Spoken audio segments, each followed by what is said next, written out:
Hey everyone, and welcome back for another deep dive. Excited to be here. Today we're cracking open Leadership Habit by Tammy Heermann and Peter Lindsay. Oh, excellent choice. It's all about, well, leadership habits, obviously, and how to be a more effective leader. And that's something everyone wants, right? Definitely. We all want to level up our leadership skills. Absolutely. So let's jump right in. What's the main takeaway from the book? Well, the authors really emphasize that effective leadership isn't about, those big, rare moments of inspiration. Not the superhero leader stuff. Right. It's more about it's about the everyday grind. The daily habits. Exactly. The habits you cultivate and practice consistently, that's what really makes a difference in the long run. So it's less about grand gestures and more about consistently showing up as like a better version of yourself. That's a great way to put it. It's about those small, consistent actions that build up to big results over time. Like an athlete training for a marathon. Exactly. You don't just show up on race day and expect to win. No way. You have to put in the work day after day. Right. It's about building those leadership muscles, so to speak. Makes sense. Now, the book calls these actions leadership habits. Yeah, leadership habits. They're basically the routines and practices that shape how effectively you lead and influence others. So like building muscle memory for leadership. I love that. And leadership habit zeroes in on 7 specific habits that are especially important for success. 7. Okay. I'm ready to be transformed. Let's hear them. What's the first one? Okay, the first habit is lead with purpose. Lead with purpose. All right. What does that mean exactly? It means having a really clear vision of what you want to achieve and why it matters. So it's not enough to just like tell people what to do. You have to connect them to the bigger picture. Precisely. You need to inspire them, give them a sense of direction, and help them understand how their work contributes to something meaningful. Think about leaders who really inspire you, the ones who make you want to follow them. Yeah, definitely. They probably have a very strong sense of purpose that drives everything they do. That makes sense. Okay, so leading with purpose, check. What's next? The next habit is build trust. Build trust. Okay, that sounds important. It's crucial. It's about creating an environment where people feel safe, respected, and confident to, share their ideas and collaborate openly. Yeah, like laying the foundation for a high-performing team, right? Exactly. But, building trust isn't always easy. It takes consistent effort and conscious action. For sure. It's not like you can just wave a magic wand and everyone suddenly trusts each other. Right. It starts with you, the leader. You have to be trustworthy yourself. So walk the walk. Exactly. And also be vulnerable, own your mistakes, share what you've learned from them. That's interesting. I would have thought trying to hide your mistakes would be, the way to go. Actually, being open about your mistakes can actually strengthen trust. It shows that you're human. That's a good point. Okay, so lead with purpose, build trust. What's habit number 3? Habit number 3 is communicate effectively. Communicate effectively. That seems pretty self-explanatory. It is, but it's also one of the most common areas where leaders struggle. Yeah, for sure. I mean, good communication seems like a no-brainer, but I think we've all experienced those times when communication breakdowns lead to confusion and frustration, Absolutely. And it's not just about being clear and concise. It's also about active listening, adapting your communication style to different people, and being aware of your nonverbal cues. So like being a communication chameleon, adapting to different situations. Yes. Because everyone processes information differently. Right. So clear, concise, and tailored to the audience. Yeah. Got it. What's next? Habit number 4 is empower others. Empower others. Okay, I like that one. This one's about encouraging your team members to take initiative, giving them autonomy, and creating opportunities for them to learn and grow. I had a manager once who did that. She basically said, here's the goal, go make it happen. And how did that make you feel? At first I was terrified, to be honest. Yeah. But then I found this, amazing energy and motivation. That's the power of empowerment. When you trust people to do great things, they often rise to the occasion. Yeah, it's not about micromanaging. It's about giving people the space to grow and learn. Exactly. And when you empower others, you also free yourself up to focus on the bigger picture. That makes sense. Okay, so we've got leading with purpose, building trust, communicating effectively, and empowering others. What's number 5? Habit number 5 is foster collaboration. Foster collaboration. I love a good brainstorming session. Me too. Collaboration is where the magic happens. It's about creating an environment where people feel comfortable sharing their ideas, working together seamlessly, and leveraging their diverse perspectives. You know, I remember this one time, our team was struggling with a real kind of complex problem. Uh-huh. And we had this brainstorming session where everyone, like, regardless of their role or experience, was encouraged to throw out ideas. And what happened? The solution came from our intern. He had this totally fresh perspective that none of us had even considered. That's a great example of how embracing diverse viewpoints can lead to breakthrough solutions. I'm starting to see a theme here.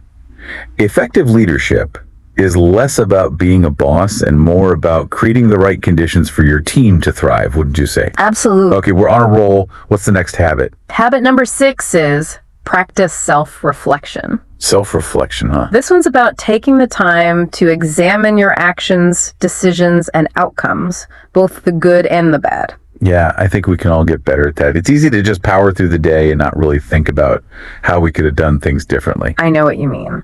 But when you take the time to reflect, you gain valuable insights that help you grow as a leader. It's like taking a step back to see the bigger picture. Exactly. It's about cultivating self-awareness and developing a growth mindset.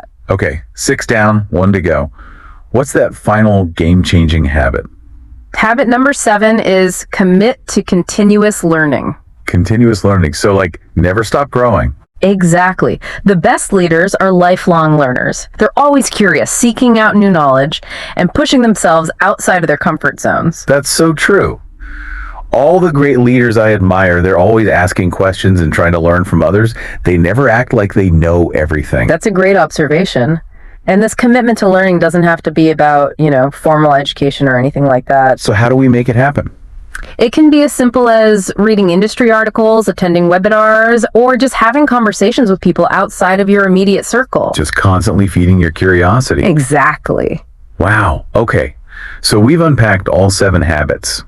Leading with purpose, building trust, communicating effectively, empowering others, fostering collaboration, practicing self-reflection, and committing to continuous learning. You got it. That's a lot to absorb. It is, but remember, these habits are all interconnected. When you start incorporating one, it often naturally leads to the others. I can see that. Like, leading with purpose makes it easier to build trust. Building trust helps you empower others and so on. Exactly. It's like a positive feedback loop. That keeps building momentum. Yes. This has been super insightful so far.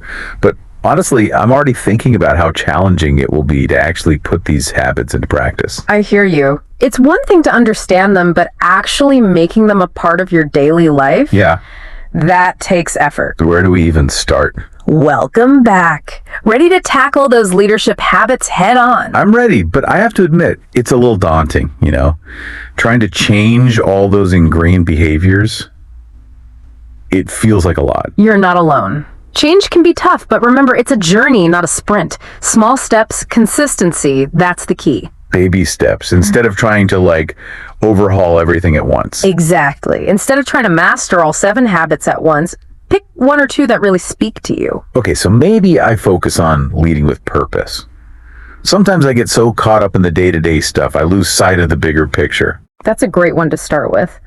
Maybe set aside a few minutes each morning just to reflect on your goals and how your work connects to those goals. I like that. Kind of like a mini meditation for leadership. Exactly. Or have regular check-ins with your team to make sure everyone's on the same page. Yeah, make sure we're all rowing in the same direction, right? Exactly. And leadership habit emphasizes that these changes don't have to be huge disruptive things. Just weave them into your routine, like taking a different route on your morning walk. I love that analogy. Speaking of routines, I think one of the hardest parts of building any habit is sticking with it. Oh yeah, life gets in the way, you get busy, and those old habits, they creep right back in. That's where self-awareness comes in. You have to identify your personal triggers. Triggers, like what do you mean? The situations or emotions that might derail your progress. Do you tend to lose focus when you're stressed? Avoid tough conversations? Oh yeah, I definitely have those. Once you know your triggers, you can develop strategies for dealing with them. Like knowing that when I'm bored, I crave chips, so I had to keep healthier snacks around. Exactly. And having a support system helps too. Like a mentor or a friend who can hold you accountable. Precisely. Think of it like having a workout buddy, to keep you motivated. That's a great way to think about it. Okay, so identify your triggers, find a support system. What else does leadership habits suggest for making these habits stick? Well, they talk about creating a roadmap. A roadmap. Yeah, a personal leadership development plan. Yeah. Break down each habit into smaller steps. So like with leading with purpose, what would those steps look like? You could start by identifying your core values, then define what success means to you. And finally, figure out how to align your daily actions with those values and goals. So turn those big habits into actionable steps you can take each day. Exactly. And track your progress, celebrate your wins. Yeah, got to celebrate those wins, big and small. Yeah. It's like training for a marathon, right? You wouldn't just show up on race day without putting in the miles. Perfect analogy. It takes discipline, commitment, and a belief in yourself. And those rewards, seeing how your leadership impacts others, that's got to feel amazing. It is. You inspire your team. You create a more positive environment. It has this ripple effect. And it's like you're taking what you've learned and using it to help others grow too. That's the beauty of it, paying it forward. But leadership habit also talks about the importance of feedback. Feedback, yeah, it's crucial, but man, sometimes it's tough to hear, especially the constructive criticism. It's true. But remember, feedback is a gift. It gives us the opportunity to learn and grow. Okay, so how do we make feedback a regular part of our leadership practice? It starts with creating a culture where feedback is welcomed. Be open to hearing it, even if it's tough. And when you give feedback, focus on behaviors and actions, not personality traits. So turn feedback into a dialogue. Exactly. And remember, there's no one-size-fits-all approach. What works for one leader might not work for another. Experiment and find what works for you. Find your leadership style, your own path. I like that. This is really starting to come together. Each habit is like a piece of the puzzle. I agree. And as you continue on this journey, remember to be patient with yourself. Okay, we're back for the final part of our deep dive into leadership habit. And I think we've laid a really great foundation, but now I think we got to talk about like the real world stuff, right? Absolutely. Like how do we actually make these habits stick?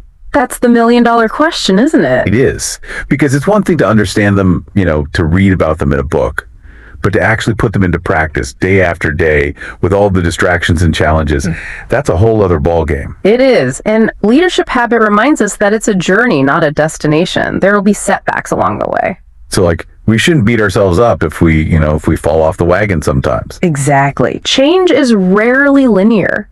You might make amazing progress one week, and then, the next week you find yourself slipping back into old patterns. It happens. It happens to all of us for sure. The key is to view those setbacks as learning opportunities. So pick yourself up, dust yourself off, and keep going. Exactly. And remember, you don't have to do it alone. Yeah, that support system we talked about earlier. Exactly. Even top athletes have coaches and trainers. Right. To keep them motivated, to hold them accountable. Exactly. Leaders need that support too. Whether it's a mentor, a trusted colleague, or even just a friend, having people in your corner makes a big difference. Like having a workout buddy, someone who's going to drag you to the gym even when you don't feel like it. Exactly. So identify your triggers, build that support system.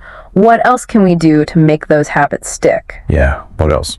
Well, leadership habit talks about creating a roadmap. A roadmap, like literally a map. Not literally, but think of it as your personal leadership development plan. Break down each habit into smaller, more manageable steps. So like with leading with purpose, for example. Yeah, you could start by identifying your core values. Then define what success looks like to you. And finally, figure out how you can align your daily actions with those values and goals. So turning those big kind of abstract habits into concrete, actionable steps. Exactly. And don't forget to track your progress and celebrate those wins, big and small. Oh yeah? Got to celebrate those wins. It makes the journey a lot more enjoyable. It does. And it's a lot like training for a marathon, right? You need a plan, you need to track your progress, and you need to make adjustments as you go. Makes sense.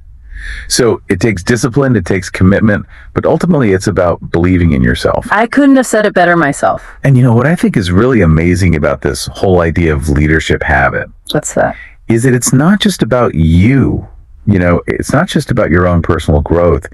It's about the impact you have on others. Absolutely. When you invest in your own growth as a leader, it creates a ripple effect that benefits your entire team, your organization, even the world around you. It's like paying it forward. You're taking what you've learned and using it to help others reach their full potential. Exactly. And that's what makes this journey so rewarding. You're leaving a positive mark on the world. I love that. Well, this has been an incredible conversation. I feel like I've learned so much about what it really means to be a leader. Me too. It's been a pleasure diving into leadership habit with you. And to all our listeners out there, if you're hungry for more book-powered insights like this, be sure to subscribe to our channel, Book Talks Wisdom. We'll be decoding more books that can help you level up in all different areas of your life. And let us know in the comments what books you'd like us to deep dive into next. Until then, keep learning, keep growing, and keep leading.